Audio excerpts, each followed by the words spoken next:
Okay, now that we have our board back, maybe we can actually get to factoring these things. Well, let's use the alphabet as a classification tool, or a way to number these. So for our first one, we have x squared plus 5x plus 6, and since our leading coefficient is 1, the factors we're dealing with there are 1 and 1.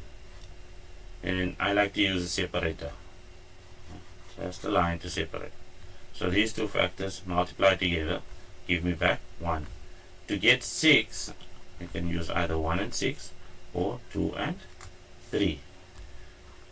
So that, just listing the factor, takes care of the multiplication bit within those two factors. Once I'm done factorizing, now I need these pairs to add up to this middle pair.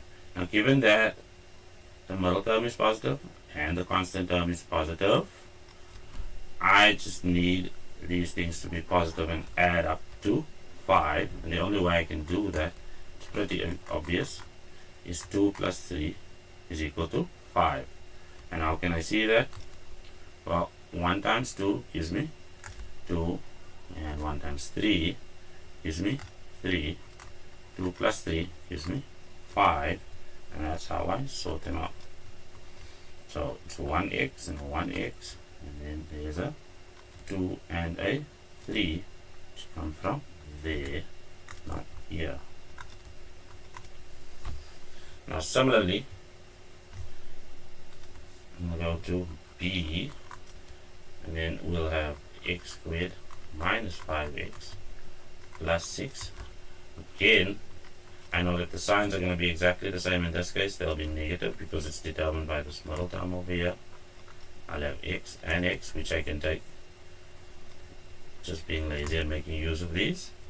The factors are still going to be 2 and 3, but in this case, there's a negative sign that's being introduced in both factors. So minus 2 and minus 3 gives me minus 5, and here we have those factors. Okay, yes. Well then, how about C? For C, I have x squared plus 5x minus 6. Still the exact same procedure over here. When I have 1 and 1, the separator, and I have 1 and 6 and 2 and 3. But this time, there's going to be a difference that causes me to have this middle term of positive 5.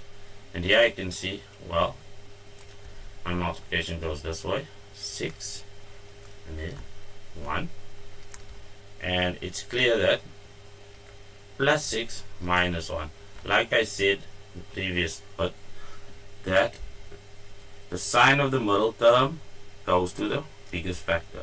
So how does that work then?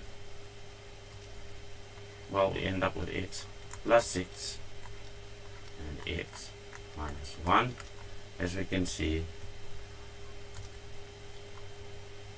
6 times x is going to give me 6x, and x times minus 1 gives me minus x, and if I add these up I get plus 5x.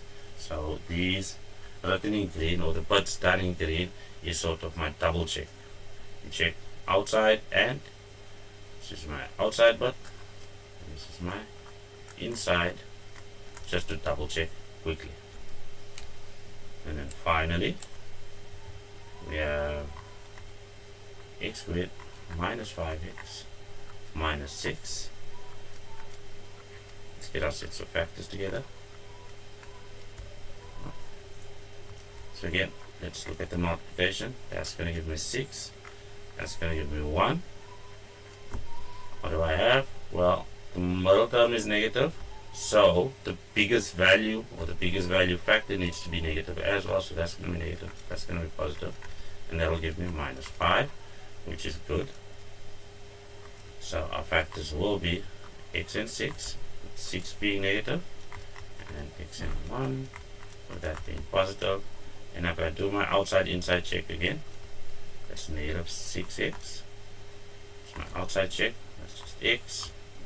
Now if I add these up, I get negative 5x. That's the end of that.